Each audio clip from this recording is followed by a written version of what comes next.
Hey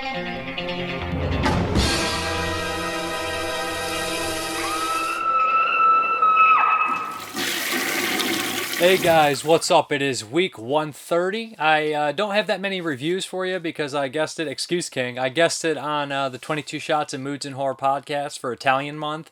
That one should be out like this Friday, so a couple days from now when you're seeing this. We did three later Dario Argento movies. It was a blast. I've been up 24 hours. I went to sleep after that, but I was up 24 hours doing it. It was really cool to get to do a podcast with some of my favorite podcasters. Really had a lot of fun. Look forward to going back. Hope you guys dig that. There'll be a link below for the Horphilia page and their page and all that kind of good stuff.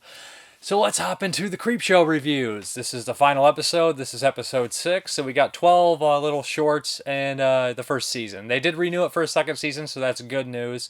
And okay, the first one is called Skin Crawlers. I actually preferred this one over the other one. This one was really fun.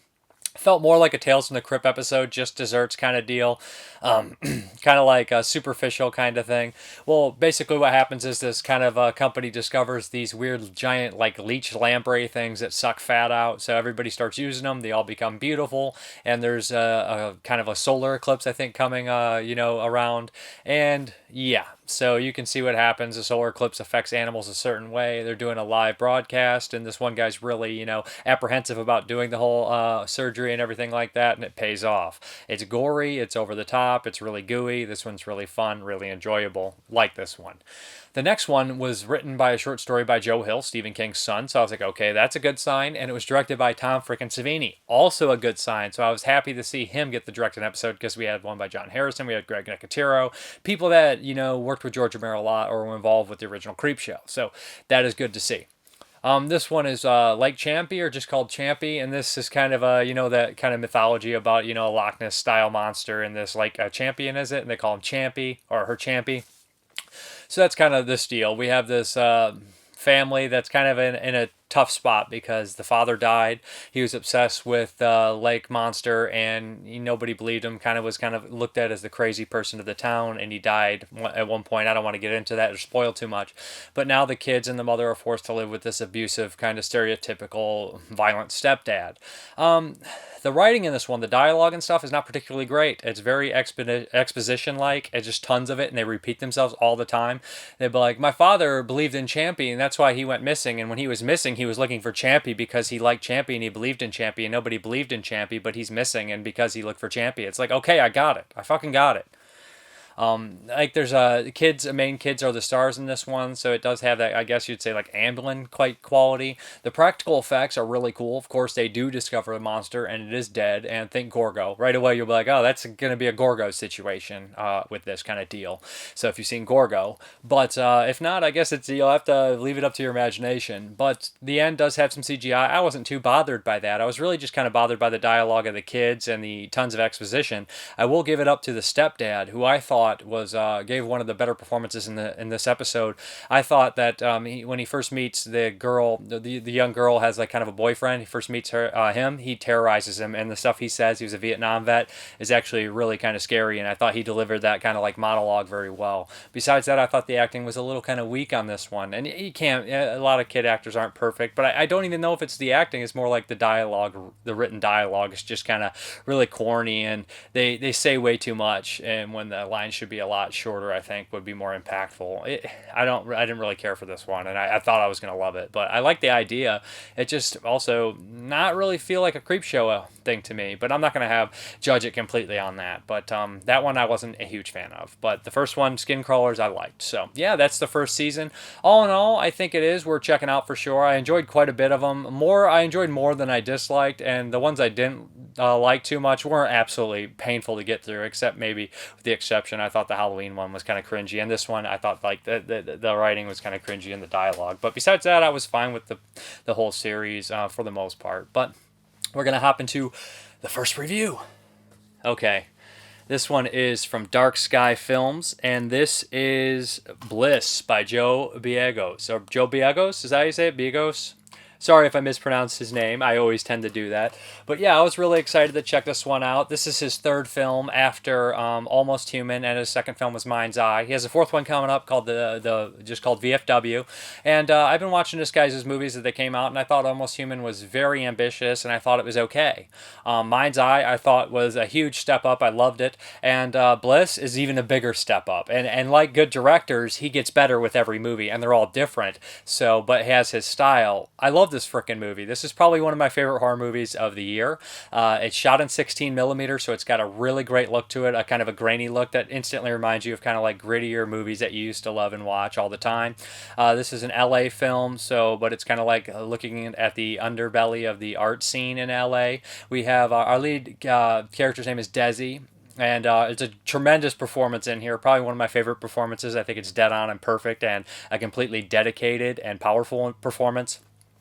She is an artist and she has a lot of commission work. She's struggling with money. Her deadbeat boyfriend, played by Jeremy Gardner, isn't kind of dragging her down a little bit. And she uses a recovering drug addict, and to fight a dry spell, she decides to use some drugs, and they call this drug Bliss. And I don't know what the hell it is, but it's super intense. She buys it from her drug dealer, played by Graham Skipper, who's becoming like one of my favorite guys to spot. The first time I saw him, I was like, okay, I'm not really. He was just an actor, and he was just there. And as it went on, and I see him pop up in more and more things. He's completely unrecognizable in this movie. I barely recognized him. I was like, is that him? Because I knew he was in it. He gets so much better every time. He's become one of these favorite faces for me to see. I love him in this movie. So basically, she takes this drug, and with a couple of nights hanging out with old friends, somebody's murdered. She's splattered with blood, and not going into detail, she becomes wildly addicted to blood. So you kind of know where this is going. It can be compared to something like The Addiction, which I think is, it's a Bel Ferreira vampire movie. It's got to be shot in New York, I believe. And that one's like black and white and has like the vampire metaphor with drugs. This one just doesn't even have the metaphor. It's right in your face. Like the blood is the drugs and the addiction and everything like that. It does make some statements on the art scene, I imagine, the hypocrites and ridiculousness of it all. But she keeps working on this piece, and the more she craves blood, she goes crazier. And when she gets in these fits of blood, like rage, I guess you'd say, not to shout out Nightmare at Shadow Woods, but she gets in this blood rage, she goes completely insane and attacks anyone. And the way they shoot that, the way they have the camera like at her angle, I just love it. She doesn't hold back. She goes completely insane. This movie has pretty wild sex scenes, great lighting, hypnotic stuff. It just looks freaking gorgeous. It's trippy. It's how it should be in this kind of movie. I love this movie. Like I said, it's one of my favorite movies that came out this year. I think the acting's top notch. You see, like I said, familiar faces, kind of like, I guess they're not newcomers, but a lot of people would call them newcomers. I guess they've probably been working for like 20 years. But Graham Skipper and Jeremy Gardner I enjoyed seeing, but also there's some other people in here I love seeing. George Wendt is in here, which is great. And one of the bad guys from George of the Jungle, I never remember this guy's name. He's in George of the Jungle. He's in here, and of course, one of Billy Madison's best friends, that's not Norm Macdonald, is also in this movie, which blew my mind. And they all have nice little roles in here, and good dialogue, and good characters. So a lot of the people that were killed, I felt bad for. Super gory. When people get killed in this or mangled, there's just fountains of blood and like stumps fountaining, and it's just intense and crazy. I love this movie. Love the soundtrack, and they use like metal and like heavier music, and normally I don't care for that. I think it's like, oh, here we go, but for some reason it fits perfect in this movie and it works really well. And maybe it's just the movie's so good I didn't care, but I really think it actually enhances the movie, which is super rare for these kind of movies. But one of my favorite visually looking movies, and probably one of my favorite movies of the year. I loved it. I think it's highly recommended. There is a written review over at the Screaming Toilet page if you're interested, link below, but highly recommended. Great stuff. Can't wait for VFW. And check out Mind's Eye for sure. That's also a good one, starring Graham Skipper. And I think Jeremy Gardner as well. And is Ashley Lynn Carter in that one? I think she is. Or Lauren Ashley Carter. Yeah. So, yeah. Great stuff.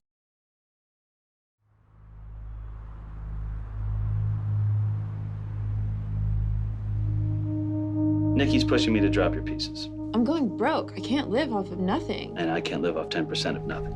I haven't finished a painting in 3 months. Try this. It's the closest thing they got to a pure, uncut mix of cocaine and DMT.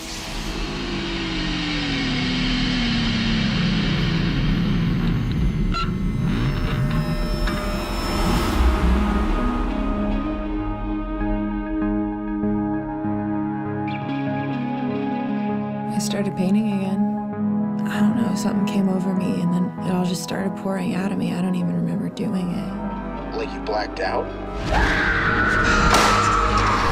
It was like I was possessed. I mean, that's good, right? Yeah, it's great.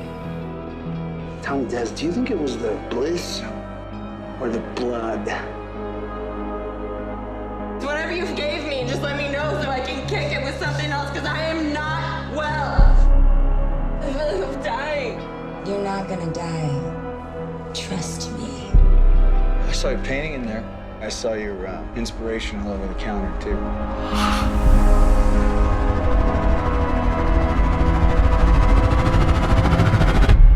You know what's wrong. You don't give it up. You can't. Forever. Forever. Forever.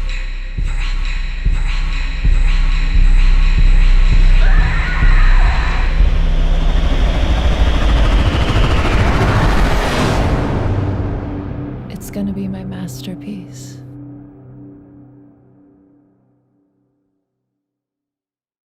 Okay, the next one is from Synapse Films, and this is Watch Me When I Kill by, what is this director's name? Antonio Bitto. I have not seen this one. It's been floating around for years. I had always meant to watch it. Yeah, it's a giallo, of course, made it probably in the 70s. I think later 70s, to be honest. So this one, it started off... and it has like a murder of an old man in a drugstore. One of the main characters is around and almost witnesses it. And I was like, okay, where is this going? She kind of asked about her boyfriend about looking into it. While meanwhile, somebody else in her apartment complex asked her about looking into it and asked him about looking into it. And you're like, these are a lot of fucking coincidences to start this movie. But it appears that the killer is picking out these, a couple victims, two victims that were from the same small town. And the other guy who asked for the private investigator's help was also from that small town. So it kind of paints this picture. He goes to the small town and discovers a really crazy thing. This giallo right here, it's untypical in a lot of ways, and the special features mention that, and that's what made it refreshing. I was about 2/3 into this, and I was like, where's this going? This doesn't make any sense. There's too many coincidences. This is very sloppy. And then by the end, it actually came together, which rarely, and I didn't notice any plot holes, and I was like, I really kind of enjoyed this. And they somehow used the backdrop of World War II and the Nazis in here as kind of a, motivation for the story. And I thought that was also very interesting. I can't recall any other giallos that do that. It's not gratuitously full of nudity like a lot of the other ones. I mean, like the special features say, this guy says they have an old man bathing. And I was like, that is kind of strange in there. And that scene is very weird at the same time. It's kind of like how they did in Friday the 13th Part 4, where they have like the pretty guy showering. Instead of stabbing a woman in the shower, they grab the pretty guy's face and just mash him against the wall. And it's like, that's awesome. And I guess they're kind of going for this too, kind of flip the little genre on its head just a little bit. There's a couple things in here that I enjoyed. Like I enjoyed the discovery and stuff like that. But I was going to be like, this is not a particularly very good movie until the reveal. And I was like, that's damn near perfect. And you almost side with the people who are committing the crimes. You really do. You do have sympathy. It looked really good. It sounded really good. It's not like a high body count movie or anything like that, and I wouldn't even say that the murders are overly gratuitous, although they are violent. It's kind of a, unconventional giallo in a lot of ways, but I do think that it is well worth checking out, and it is interesting, especially because it's probably one of the only ones that tackles the genre like this, so that is pretty cool. Synapse has included an interview with a guy, his appreciation for the movie, and included 3 shorts by the director, which are really strange, which are kind of like weirdly edited music, like piano things, kind of music video style. I don't really know what's going on with them, and I don't know what to make of them, but they're strange, and I would recommend checking this one out. It's a bit different, and there's a nice little reveal how he kind of like slows down the tape that the killer's sending him to kind of discover some things, and then that it actually all pays off, which I like too. So yeah, Watch Me When I Kill.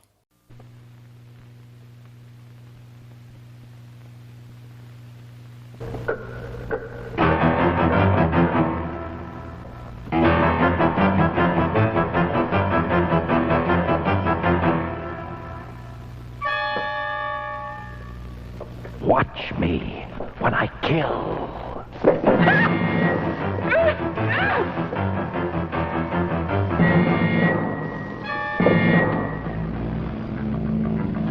Prepare yourself for shock after shock, for horror beyond belief, and spine-tingling suspense that never lets go. Turn them back on. I'm still in here.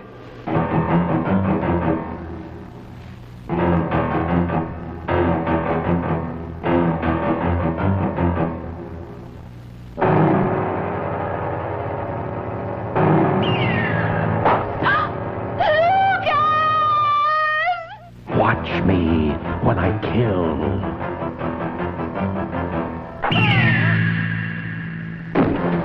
You are invited to witness a shattering adventure in total fright.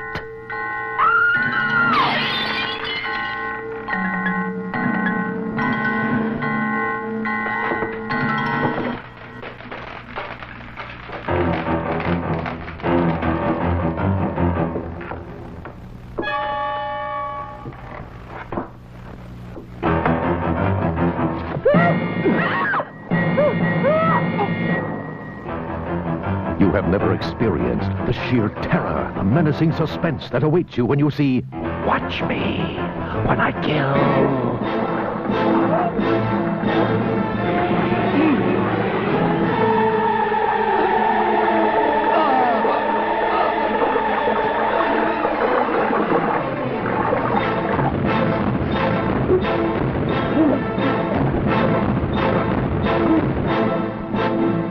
Watch me when I kill. Okay, this next one here is Woman Chasing the Butterfly of Death by Mondo Macabro. This has an alternate title. This was made in 1978. Although I'm going to be honest, this is the South Korean movie, and it plays more like a movie from Thailand or like Indonesia from like the early 70s, or a Japanese movie from the 60s. I was surprised to see that this was from 78 from South Korea. I don't even know where to start with this one. This movie is freaking bananas. We follow somebody who suffers from mental illness. So right off the bat, you're like, this guy is an unreliable narrator. So what happens is, in the very beginning, he's hanging out with this girl, and she tries to poison him and herself because she doesn't want to die alone. And she has some weird fascination with him, I guess. So she's wearing this butterfly pendant, and she dies. He survives. He takes the butterfly pendant because he survived. The cops didn't believe him. Then they realize he's a victim. And after that, he has some sort of bout of depression, and he wants to die. He's a student, but he just doesn't want to follow anything. He wants to kill himself. So he's getting ready to do so, and this old man continues to bother him and saying that if you read this book, you will never die. I can give you the secret of life. And he says, I don't want that. I want to die. This old guy won't let him, so he kills this old guy so he can kill himself. But this old guy will not die. So I know I feel like I'm spoiling a lot here, but this is only like the first 30 minutes of the movie. So it gets bonkers like that. He kills this old guy several times. And then we kind of move into this weird story where he's collecting bones. It's almost like an anthology where this guy just goes on these crazy, weird misadventures that all tie into one thing at the very end. And you're just like, why? Was this just some sort of drug-induced state? I don't freaking know. It's a completely bonkers, weird movie. So after that, and it's just like, I don't want to just run down the movie and explain it and everything like that, but in a lot of ways, this movie's so bizarre, it's kind of the only thing I can do. Besides the obvious things, like it's a very good-looking movie. It looks like the best movies from the 60s from Japan. There is some hair in the gate and stuff like that occasionally because it seems like a low-budget movie. But like I said, it doesn't really feel like a South Korean movie. And I haven't seen that many old South Korean films. I'm mostly familiar with their newer ones that are, kind of like thriller revenge movies and things like that, and dark psychological horror dramas. But this is different. Like I said, it feels like it's from like Thailand or Indonesia and Japan. It doesn't feel like South Korea to me. So what happens is he goes on this weird skeleton expedition, and he starts harvesting these bones, and the skeleton comes to life. It's a beautiful woman, and she needs to eat a liver. This is like the second part of the movie. I don't want to go into detail and spoil anything there, but he ends up starting working for this, I guess he's an anthropologist or guy who studies bones, and he's getting all these weird skeletons that are showing up, and nobody knows where they're coming coming from, but there's some weird shady shit going on. And he starts to work for him. He starts to have a relationship with his daughter, and his daughter is very strange. Turns out she also has the butterfly pendant, was best friends with the girl who tried to kill him, and she wants to kill herself along with him. That is her dream. And without spoiling too much, it gets completely crazy. You think it's complete and utter nonsense and bullshit, and then it comes together pretty well. And I was like, yes, that's pretty good. And then they go ahead and spoil it with a stupid ending that plays back to the beginning. And there's this really kind of almost comedic stuff with this police officer where he calls and tells him all the crazy things that happens, and the cops never believes him, but kind of goes down and checks everything, and he's like, you're crazy, you're crazy, you're crazy. So like, I don't really know if I could give this a strong recommendation. It is super weird and super bizarre, and I do think people will enjoy it. You got to see it for yourself if this sounds like it interests you. I'm definitely not unhappy that I watched it or have it. I think it's well worth checking out, but it's just a bonkers movie, and it definitely one of these batshit kind of movies. I never heard of it from '78.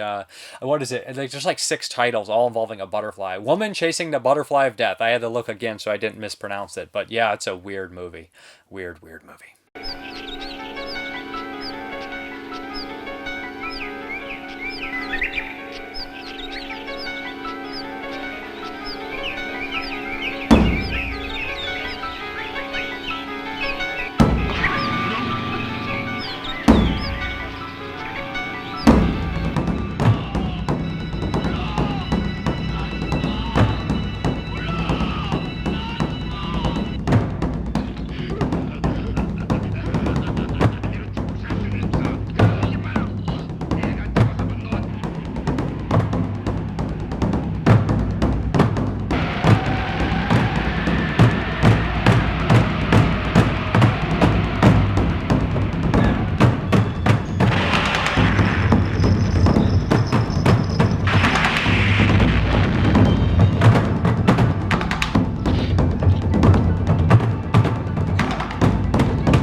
Okay, the next one here is from Arrow Video, and this is Apprentice to Murder, starring Chad Lowe and Donald Sutherland, and Eddie Jones, which was a nice touch.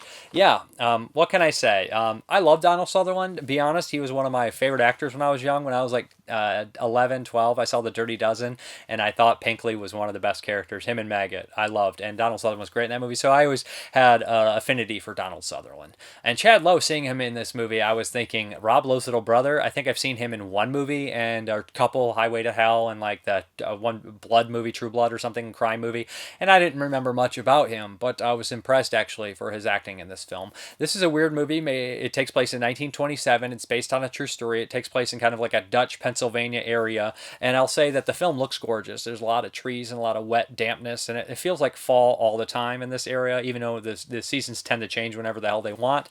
But I really do enjoy how this movie looks. It looks great. I like the setting. I like the houses and stuff like that. The set designs are all really well done. Well, Chad Lowe is kind of a lowly guy that takes place.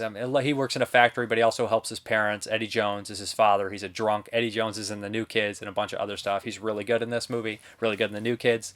And so he takes care of his drunkard father. He doesn't want to leave his mother with her because he's a piece of crap and he's abusive. So he ends up befriending this powwow doctor, which is a very kind of weird combination of Christianity or Catholicism. Christianity, same kind of deal, and like old kind of like voodoo mythology, kind of weird stuff. A powwow doctor, and that's Donald Sutherland, who kind of has been in trouble for practicing without actually having a medical degree and things like that, and he has kind of a small practice. Well, Chad Lowe falls in with him, and a young girl lives with Donald Sutherland, Mr. Reese, and he starts to have a relationship with her, and that's kind of the story with these three people. So Donald Sutherland's really good in this movie, and he seems to be suffering from, some sort of schizophrenia almost, where he has, I'm not necessarily sure what it is, I'm wrongly diagnosing it, but he has seizures and mania and things like that.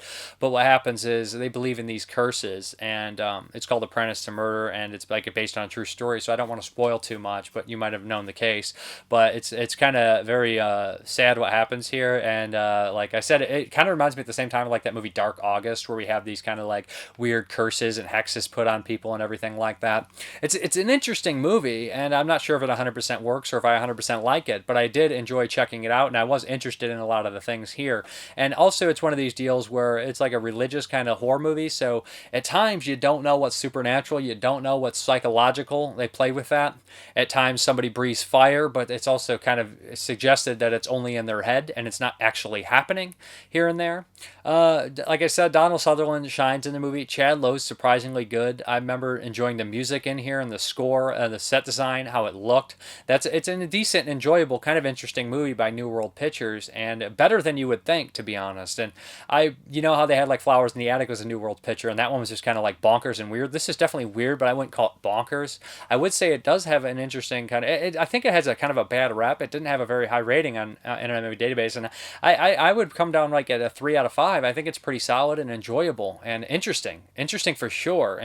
And like I said, better performances than I thought. And Donald Sutherland I knew was going to be great, but Chad Lowe surprised me, to be honest. So yeah, and it just it has a nice atmosphere to it, to be honest. How many times can I say to be honest, right? But my favorite special feature on here was the Kat Ellinger little featurette where she, for about 15 minutes, she talks about religion and horror, and she starts back with like old Bible verses and stuff and goes all the way up until this movie and past this movie. That's very interesting and enjoyable as well. She lands on lots of classic movies. The Sentinel, she touches all of them. But yeah, it's a nice release from Arrow. It sounds good. It looks good. There's a commentary on there. There's an interview with the cinematographer. If this sounds like it's up your alley, then check it out. I didn't know much about the movie, and I was happy with it. I wasn't blown away, but I wasn't disappointed either. That's Apprentice to Murder.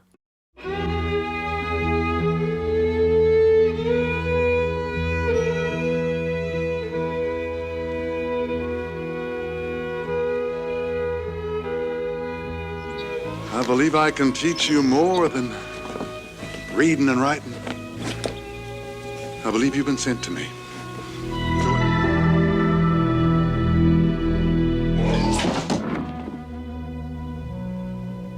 But now it's very apparent that Billy is as scared as John is. Now he has this notion that there are some satanic forces at work here. For example, one day I said, "Oh, I'm only pulling your leg." He said, "I'm sorry, you never touched me." I said, "No, I'm pulling your leg." He didn't understand little phrases like that. I remember doing a trick of pushing a glass through the tablecloth and tying this. Still remembers it to this day. She's 30-something now. Slightly different to Night the Hunter and Apprentice to Murder, but it does follow those same themes of somebody driven to do crazy things in the name of God. I command thee in the body of Christ, depart from this place. Go.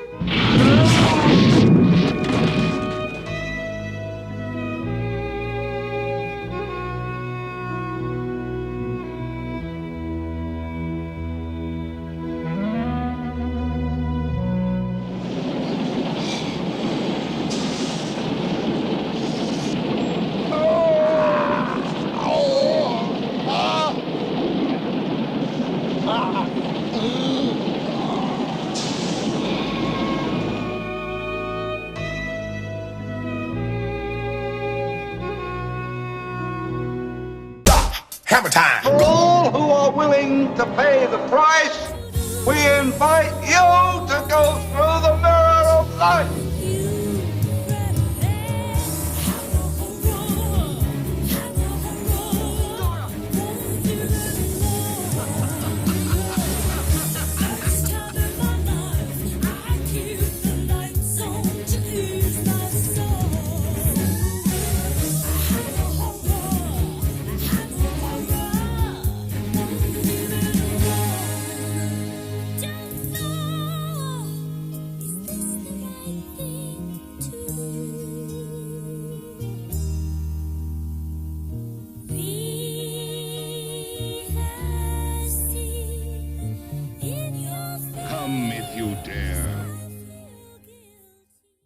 What's up, guys? This is Hammer Time, week 26, 27. I don't know. I'm not keeping track. And this, but I am keeping track of the title we're reviewing, and that is The Mummy Shroud. Yeah, that's right, the third in the Mummies franchise that has nothing to do with the other Mummy movies. And I honestly was hoping it was Quatermass in a Pit, and then when I saw The Mummy Shroud, I was like, oh no, Jeremy's gonna be pissed. Because the first Mummy movie is dull, but okay. It has some nice moments. The second Mummies movie is one of the worst of the Hammer series so far. And then the third one, The Mummy Shroud. It's directed by John Gilling, who did Plague of the Zombies, and I believe Rasputin. He might have done another one too. Rasputin, yeah. And he did a couple of these, and it stars Michael Ripper and Andre Morell. Yeah. Both actually Hammer regulars who are both pretty good. Michael Ripper's in everything. Andre Morell is in Shadow of the Cat, Hound of Baskerville, and Plague of the Zombies. Yeah. So he used some of the same people from Plague of the Zombies in this one. And this is the best Mummy movie by far. It's actually really good. It's decent. It's really, okay. This might be the best Mummy movie I've ever seen. It probably is. I mean, I don't know if you can make an actual good, compelling Mummy movie. I love mummies, but only when they're in small doses. Like, a whole Mummy movie, they always become so typical. I guess vampire movies do too, and Frankenstein stories. But they're not as... Mummy movies are not as interchangeable. You can't do many different things with a mummy movie. Right. Like, the lore of a mummy is just the lore of a mummy. It's all... Curses. What happened when fall in love. Yeah, fall in love or reincarnated. It's, fabrications of what happened when they opened King Tut's tomb. It's like there's always a guy who basically protects the prince or princess, and then he becomes the mummy and he's always trying to revive her or whatever. It's always the same story. This one, we have a rich asshole. And his son is an anthropologist, or is he archaeologist, or what do they call the Egyptian ones? I would say archaeologist. Archaeologist. And he has a crew, and they're all going... Andre Morell is one of them, and they're all trying to find this tomb of this lost prince who was chased away from his crown, and they died in the middle of the desert. And he had a major protector. Mm-hmm. So they're trying to find this tomb that's kind of lost, and they send a bunch of people around. They end up finding it. They enter the tomb, but it's kind of a makeshift tomb, probably for budgetary constraints. They added that in the storyline. And they remove this mummy shroud that is on this, and it brings back this kind of a protector, this bodyguard mummy. And, of course, it follows the curse. Anyone who's in the tomb must be killed. Right. And that includes the father, the son, a couple other people in there, and Michael Ripper, who is this kind of weirdo that runs this hotel that's like a yes man and always follows around the rich guy. He's great in this movie. The best part of the movie. He's genius in it, and I generally felt sorry for him. Michael Ripper? Yeah. Okay, yeah. The acting's solid in this movie. It is. I don't know who the rich guy is. He might be the protagonist in the movie. Well, no, the son is. The son's a good guy, but the son's not the protagonist. I think the rich guy is the guy that's actually the protagonist. They both have equal screen time, though. Yeah, that's true. But he's the one that's pushing the plot forward for the most part. But he does an amazing job. I've never seen him in anything else. I don't think I have either. And how we had in the second Mummy movie, how we had that one asshole guy who was all about the money. The profiteering guy? He was the best part of that movie. Yeah. And this guy is one of the better parts as well. See, well, he's trapped in this foreign country and he wants to get out when the curse starts and people start to get murdered. But he's kind of trapped by this police officer who is generally a great police officer. He does everything right. And he's one of those guys where he's faced with weird things and he doesn't necessarily believe, but when it's pushed too far, he's kind of like, okay, the curse must be real. Right. It has to be. I believed in it, but I didn't want to be stupid about it. But I generally liked most of the characters in this movie.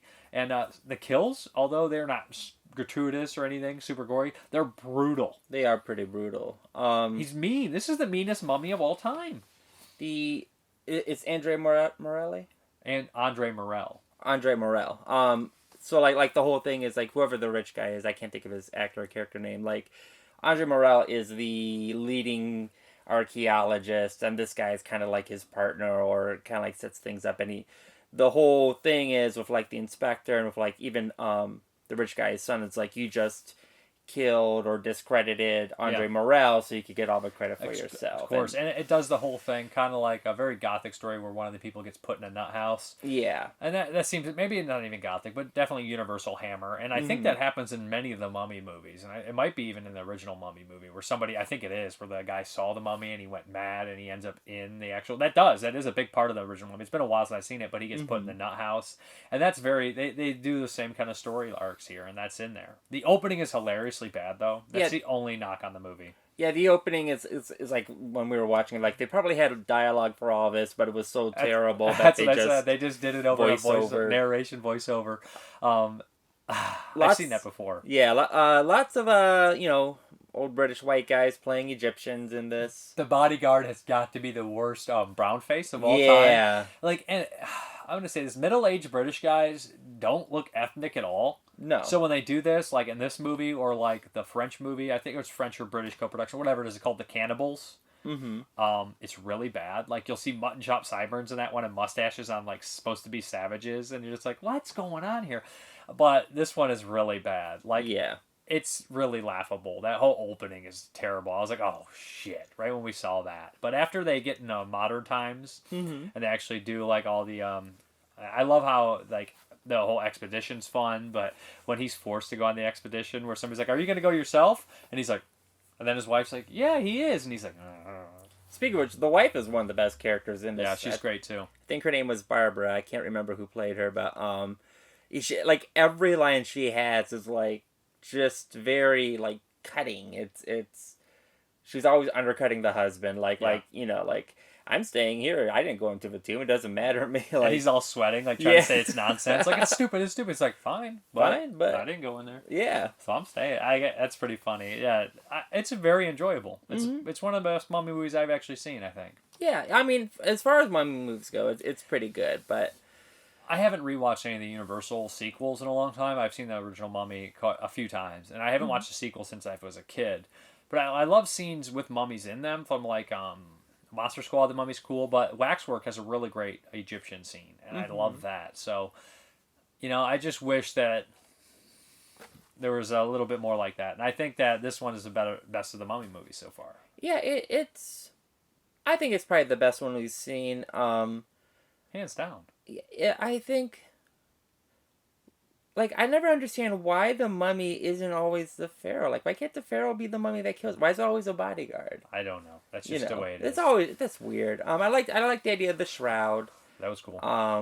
Whoever holds the shroud owns the power. And of course there's evil people controlling the mummy, always in these movies. The fortune teller. Her scene is really good. I don't know about that. She's like a terrifying skinless turtle, but she's like, yeah, I thought her scene was really good. Yeah, I mean, I don't want to recommend this movie. I would. I like it. You would recommend it? Yeah, it's a good one. It's good, yeah. And Michael Ripper's so good in it. Michael Ripper is really good. They have the back and forth. The rich guy and Michael Ripper. He's always constantly talking down to Michael Ripper and stuff, and being terribly mean to him. And it's just so sad. And Michael Ripper looks like a turtle man in this movie. He's such a good character actor that he looks so different from all his other movies all the time. Michael Ripper does, I think, save this movie for the most part. The movie's decent, and Ripper's just a bonus. Yeah, I guess Mummy. I don't know why I don't like Mummy movies. They just kind of bore me. Most of them aren't great, but this one is. It is. I mean, I would give this 3.5 out of 5. Exactly, 7 out of 5. Yeah. And here we got John Stanley's creature features. And let's see if he's got a mouthful for us on the Mummy's Shroud. Where is it? Okay.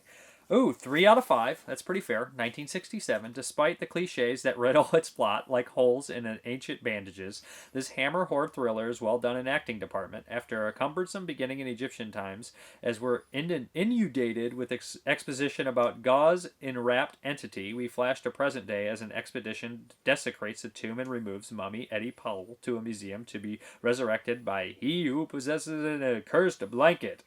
It's a shroud. Intense murders follow. John Phillips is exceptional as the head of the expedition, a spoiled millionaire. Stylishly done with individual details, often outshining the sum total.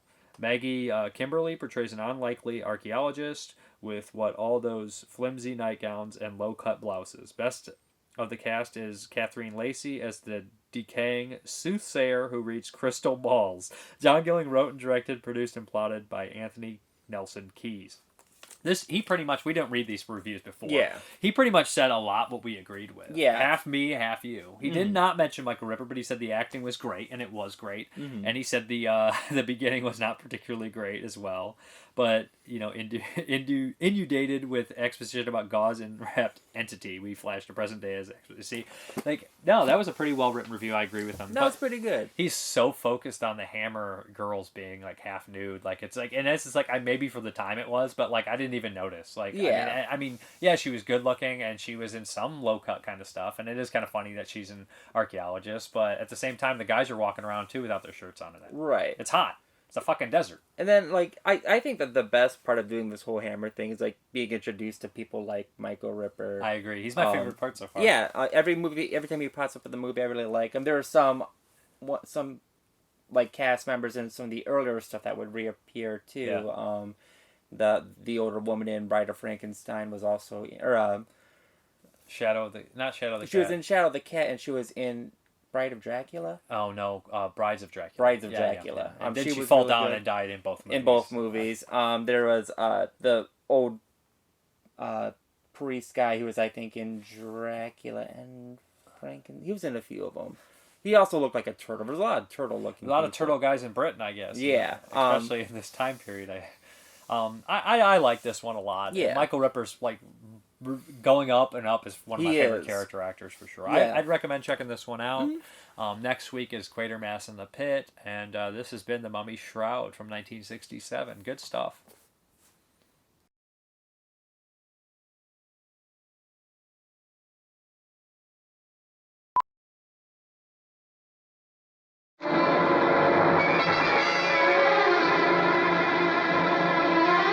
Nightmare terror from the tomb. An ancient curse comes to life to strangle the living and raise the dead.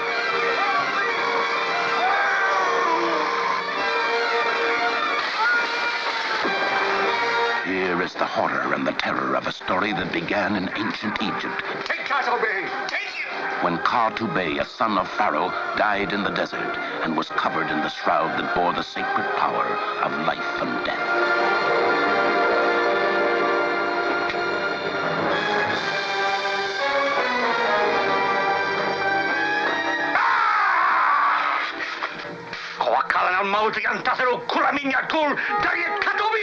What was he saying? He says that death awaits all who disturb the resting place of Ka-Tubei. Warning to every creature of flesh and blood. Beware the beat of the cloth-wrapped feet. Beware the curse of the mummy's shroud. This is the leader of the British expedition who came in search of the tomb. The rich and ruthless financier who believes money can bribe even the devil himself. This is the son who knows there is no escape. Someone or something is trying to destroy us. I believe it'll find us wherever we go.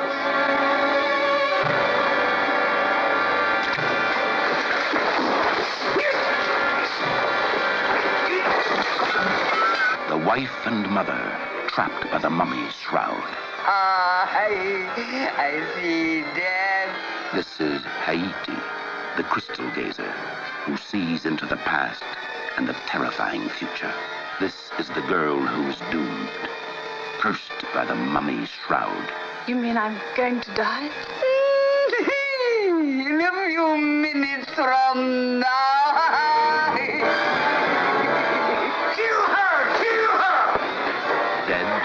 1,000 years. Now he lives and breathes to avenge an ancient curse, to strangle the living, raise the dead, and prey upon human flesh.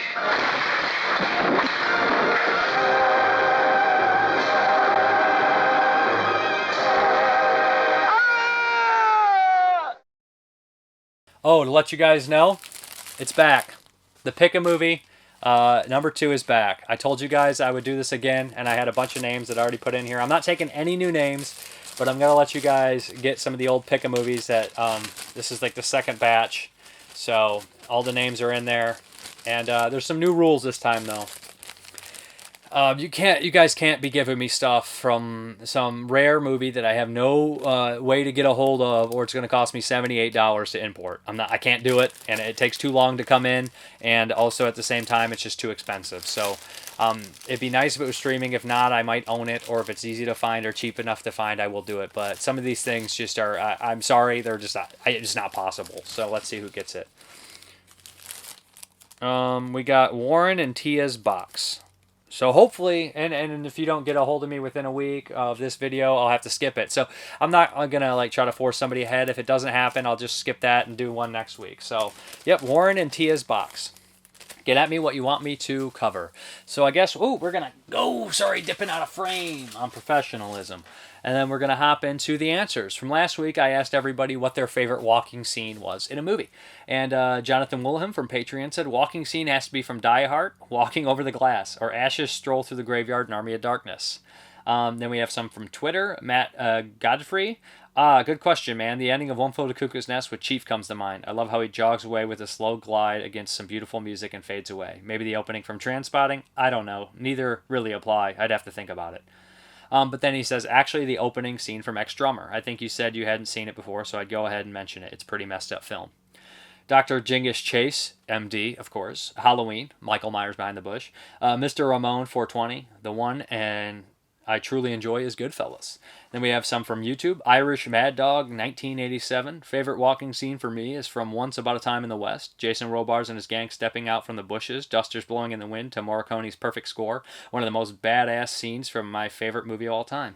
Great movie. Viper Rose 1978. Favorite walking scene? I have to agree with you on Reservoir Dogs. The other one that sticks out is the ending to Adventures of Buckaroo Banzai. Love that flick.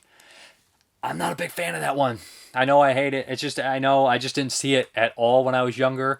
And I saw it for like the first time like 5 years ago, and it just didn't have an impact on me. Let me know, does that one grow on people? Because I feel like I know it has a cult essence, but I just don't, I never got into it. And I just, I want to like it. Then we have, we got some from Facebook. Where am I at here? Okay. Yeah, we have some from Facebook. Icarus Finn, Stand By Me. Shane Grant, Lord of the Rings, the entire trilogy. Dustin Mills, the opening of Reservoir Dogs. Terminator 2, Arnie walking down the hallway of the hospital towards Linda Hamilton. It's a great one. Zach Killingsworth, and he just posted a gif of Divine walking. Jamal Potter, Midnight Cowboy. Rudolph Thompson, the opening to Book of Eli. Jason Burning, Laurie Strode walking across the street to the Wallace house in Halloween. Scott Shermer, he posted one of Star Trek. What is that? Is it Scotty hitting his head? I don't know which one that's from. Mike Parker, hi brother. Tombstone, that's a great one. That's one of my favorites as well. Dutch Marich, Blue Velvet. Thomas Steele, the end credits of Buckaroo Banzai. Jesse Bird, Clockwork Orange. Thomas Townsend, Stand By Me. Jason Lindbergh, not sure if this is what you mean by the walking. Slow Burn of Bone Tomahawk is pretty awesome. Stand By Me has a lot of great walking scenes. Jason Michael Willard, Midnight Cowboy. I'm walking here, that scene. Jeremy R., Wizard of Oz. I like how the yellow brick road starts in a spiral and Dorothy slowly falls a spiral, building confidence with the denizens pushing her on. There's also teaching Scarecrow and Tin Man to walk, as well as when the full party's together, completing the If I Only Had a Brain, a Heart, the Nerve song. John, I'm going to mispronounce your name, so I'm going to apologize now. John Nyes supposed it's... I'm sorry, I can't even finish it. It's very long, and I'd have to hear it pronounced out loud before I could ever get it right. But he put American Werewolf in London. That's a great one. Emil Johansson, Walking in a scene is freaking hard, both to act and direct. That's all he said. He didn't actually give one. So we have Peter Englund, top of my head. Yojimbo. Mifune walks into the village. The Wild Bunch, that's my favorite. Profondo Rosso, David Hemmings inside that mansion. The Blues Brothers, Jake's release from prison. An American Werewolf in London, opening sequences on the moors. And Goodfellas, Copacabana sequence. And then we have Michael Church, several scenes of you cats walking in hunters being forced to hold the camera. Takes you to a truly cruel and frightening place in mind. Craig Brocken, Exorcist, he does Ellen Burstyn. Frank Piccarelli, Saturday Night Fever. Jason Hodge, Lee Marvin clomping down the hall in Point Blank. Philip A. Kirsch, Goodfellas, Steadicam shot. Ray Stizzy, Reservoir Dogs. Jeffrey Lee, the Slumber Party Massacre? Or is it Last Slumber Party? Sorry, I believe it's the Last Slumber Party, the SOV movie. Timothy James Porter, Violent Cop. Derek Austin, the tall man walking down Main Street in Phantasm, / all the horse riding scenes in Monty Python and the Holy Grail. Don Adams, museum scene in Dress to Kill. Brian Ellis, Halloween. And last, B.J. Colangelo, Jawbreaker's numerous walks of the girls in the hall to show the power shifts. I haven't seen Jawbreaker. That's one of those movies that I've seen on TV a lot as a kid, but I don't know if I've ever sat down and watched it. I know it's got a cult following and everything, and I'm sure I'd enjoy it. And then we have an old answer from James Grimmer. The meal scene in Alien is a favorite of mine, but I also like the one in Diabolique. So that was for meal scenes. So this question of the week I wanted to do for a while, and it is your favorite use of the F word in a movie. So plug your ears if you don't want to hear language, but here's some that I love. RoboCop, when the one bad guy, dead or alive, you're coming with me, or something, you have the right to remain silent, he says, fuck you. I love that. I still say that in everyday life. Day of the Dead, Steel, fucking A. You can't beat the fucking A. And Henry is one of my favorites, when Otis hits Henry with the bottle, and he says, adios, motherfucker. The way he delivers that sticks in my head. So those are 3 off the top of my head. So, also just one off the top of my head is Reservoir Dogs. I know, motherfucker, I just heard it. That's Chris Penn, so that one. Yeah, and I guess we're going to hop into the update, which is a huge update, so bear with me, but I hope you guys enjoyed it. I know it was a shorter video. You know, if I shoot so many videos, wouldn't it be... I wonder if I should do 2 videos in 1 week and cut them up. That might be nice, right? I don't know, but I guess we're going to hop into that update. Okay, let's get into this big son of a bitch. We're going to start with the Vinegar Syndrome titles. Yes, this is Amityville, The Cursed Collection. Yeah, this is, according to them, this is parts 4, 5, 6, and 7, and part 5 is not really part of the series, the one that's not in here. So that's what they said, so cool. Yeah, but look what we got here on the side. 4, Evil Escapes. 5, Evil Escapes. Then we got 92, It's About Time. Amityville, The New Generation. Amityville Dollhouse. This is so cool. Nice set. You know what? I've never really watched the Amityville movies, or I don't remember them. I remember I guess I used to call it 6, or whatever. It's About Time I had seen as a kid a couple times, and I always really enjoyed that one. Tony Randall movie. I remember melting. It was one of those deals where, like, you seen it and you couldn't remember the title, and then when I eventually resaw it, I was like, oh, I remember this freaking movie. And I bet I've seen the other ones too. It's just been so long. I can't wait to watch these, to be honest. What if I did all the Amityville movies? Would you guys actually be interested in that? So yeah, let's get that bad boy out of sight. That's a really great set, to be honest. I'm very impressed with how they did that. It's a lot like the Hell Comes to Frogtown, where you you think that all of it comes out, but it doesn't. Just a heavy duty, one of the best boxes I've ever seen. And then we got another one from Vinegar Syndrome, Berserker. I actually had an import DVD of this. This is a slasher movie. Yeah, looks really cool. I know some people think it's a Killer Bear movie, but it is not. But yeah. Maybe there is a killer bear in it, but I always thought it was a guy in a bear suit. But anyways, I hope that's not a spoiler. That's just what I've heard for years. But yeah, I love when they release the 80s stuff. I know a lot of people on their Facebook page were complaining that they wanted more hardcore titles, but I've enjoyed almost all the stuff. I'm more of a horror exploitation guy, so when they do that, I'm into it. Beyond the Door 3, a.k.a. Amok Train. This is also a cover that I saw a million times at the freaking video store. to be honest. And the Behind the Door series, they're not even related. What is the one of them is Shock by Mario Bava, and I can't remember the other Beyond the Door. Oh, it's actually Beyond the Door, and then Shock's probably 2, and this is number 3, so that's probably the Beyond the Door series. I don't know if there's a 4. And last of the Vinegar Syndromes, I've been waiting for this movie forever. I've always enjoyed this one. Always gave this one some love. Unmasked Part 25. Yeah, before Behind the Mask, before Scream. Yeah, Mask Part 25. Always dug this one. Very enjoyable. Makes some statements on the slasher genre. British or English, gory, silly. Very fun. I think it'd make a good double feature with their release of Psychos in Love, which is one of my favorites as well. So, yeah. Then we have some Dark Force. We have the double feature here, The Loners and Dragon vs. Needles of Death. I got it for The Loners. It was kind of like you buy 2 for 30 or something like that, and I bought it for Mirror, and I wanted to check these ones out. If I would have known I could have got it with Ator, I would have done that, but hey. Then we got Mirror, which I don't know if I've ever seen this movie. It's one of those ones that I remember the cover, but I don't know if I've ever watched it. I want the original cover. Is that of Mirror 1 or 2, where it's like the lady, there's a monster in the mirror? I freaking remember that cover forever. But I want to check the first 2 out. I got them now. Like I said, I had the actual DVD from Anchor Bay, too, that set, but I never got a chance to watch it. Then we have some freaking Ronin Flicks ones from Code Red or Scorpion. It's Scorpion. Deep Space by Fred Olen Ray. This commercial looks so ridiculous that I had to see it. It looks splattery and gooey, and it looked like it had a nice cast. But yeah, Deep Space. And then I had to have it. It's a Fulci on Blu-ray. This movie's crazy. It's his fantasy movie. Look, there's zombies, there's werewolves, there's like steelhead snake women and barbarians. This movie's ridiculous. It's gory. There's more fog than in the freaking fog. Look at it. You just can't even see. I'm surprised there's any definition in this movie at all with all the fog, but it's been a while since I watched it. Upgrading my Blue Underground DVD for Conquest. Fun Fulci. Then we got some Shout Factory. Oh, wait, I might as well show this. A little magnet. Yeah, that's going on the fridge ASAP. And then we have The Chosen, which is a Scream Factory. Got it from Hamilton Books for like $15. This is an Italian movie with Kirk Douglas. So, yeah, not seen this one. I think this one is also called like Ring of Fire, or what is it? Yeah, I think it is. Or Holocaust 2000. I can't remember, but The Chosen. Not a great name.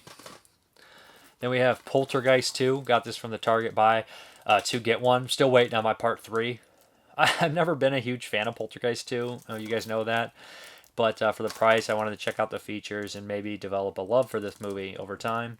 Maybe there's some cool stuff on here. Love part 3, and I like 1. And I'm waiting for a special edition of 1 before I buy the old Blu-ray. But yeah, Poltergeist 2. No slipcover. Who cares, though? The Devil Rides Out. This is a Hammer horror from Scream Factory. I think I've actually seen this one. Charles Gray's in it. Yeah. And it's been a while, though. Remember, it's like a cult Hammer movie. But yeah, it looks cool. All the demons of hell are summoned to Earth to claim the Devil's Bride. There's Christopher Lee. Is Peter Cushing in this one? It's got a nice cast, like I said. Is Charles Gray? Yeah, Charles Gray is in this one, and Christopher Lee. So that's pretty good. Who directed this one? It's a Terrence Fisher. Cool, cool. Then we got, I don't know why I did this, but I had to have it. There's like better movies on the Target buy 2 get 1, and there's tons that I wanted, but I had to, for some reason, get this one. Basically, it came out to like $19 with the buy 2 get 1. And this isn't a great movie. I've never really cared for it, but I'm interested in the special features, and I figured there's no way I'll ever pay full price, so getting it at $19 might be the only time I'll ever buy it. And I think there's 2 cuts on this one. So, yeah, it includes 2 versions of the film, the theatrical and the director's cut. So, yeah, maybe I'll have to check out the director's cut someday. Then we have from Scream Factory, their release of the Blob. Had to have it. Come on. Kevin Dillon. Everybody's going to make fun of the plumage. But I really like this one. This is one of the rare times that the remake is way better than the original. And I do like the original. And I even like its silly sequel, Beware the Blob. But this one's just tremendous. The special effects are great. Chuck Russell's great. I just love this freaking movie. It's one of my favorite movies of the 80s, to be honest. One of my favorite movies, probably. I always enjoyed it. Then we have some Mondo stuff. The Slave. The tagline cracks me up. She had everything except the bondage and humiliation she craved. Yeah, this is a blue DVD combo. I think I grabbed this because I heard about Kat Ellinger and Sam Deegan talking about it in the their podcast they do, Daughters of Darkness. So, and they made it sound pretty interesting. So, yeah. Looks good. Love Mondo Macabro.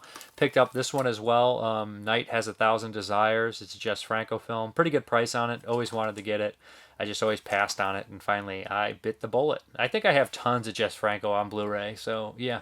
One day I'll have to have a Franco-thon or something. Then we have Don't Be Afraid of the Dark from Warner Archive. I like this movie. It's been a while since I've seen it. TV movie. Yeah, it was remade. Produced by Del Toro. But yeah, I love Little Creatures. Would love to rewatch this one. This would have been a perfect rewatch on Halloween. So yeah, check that out. Dig what Warner Archive does. Then we have the Banana Splits movie.